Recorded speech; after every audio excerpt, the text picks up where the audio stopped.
I'm not going anywhere. Neither fighters like me. For every big name you hear out there, there are hundreds that are trying to make their shot, trying to make their name, trying to be a world champion. Me, I'm just going to try and continue to have fun. That's why the first one's January 22nd, XFO 38. Come check it out.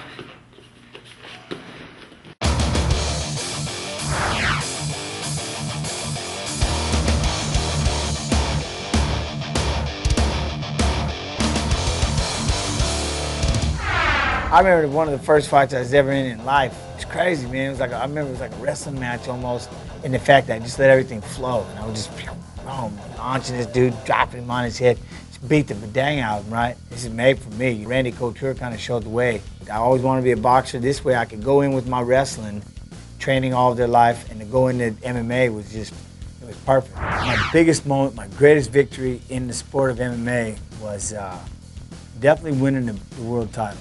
And it wasn't because I won the world title, but it's what it signified. Goodbye to the demons in my closet.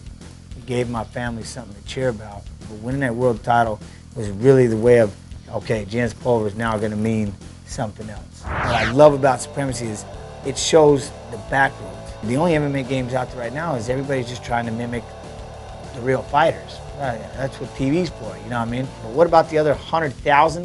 Where are their careers? Because they only show, you know, the big ones. And that's, again, what I love about Supremacy is it brings out the road, and it focuses more on the road of what it takes for someone to get there rather than somebody who's already there, simulated, copy them up, and I'm in the game. The funny version is I'm so old that they're making me, I get to be the drunken grandmaster sensei in the back, and I get to coach everybody and tell them, you know, I go, no. My biggest thing is I get to be a spokesperson. I get to be behind a game that, again, focuses on the other side of MMA. I've always pioneered little guys, lightweights, things that haven't been there. And what I like about this game is I get to, again, help pioneer something that's based on and thrown about the road to glory. Photo shoot was real good.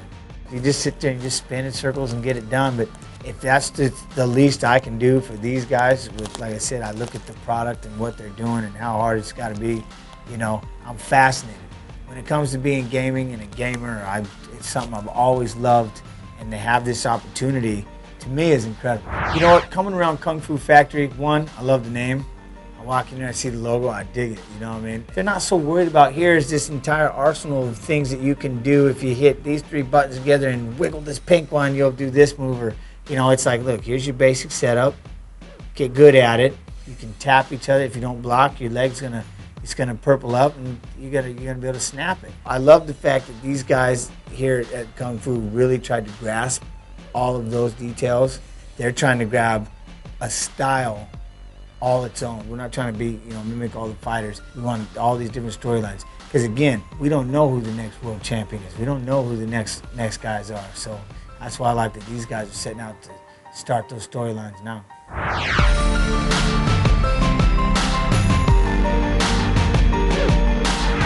Hey, they call me Little Evil, Jens Pulver. I'm in the game Supremacy. If you don't like it, come find me. We'll see if we can't talk about it.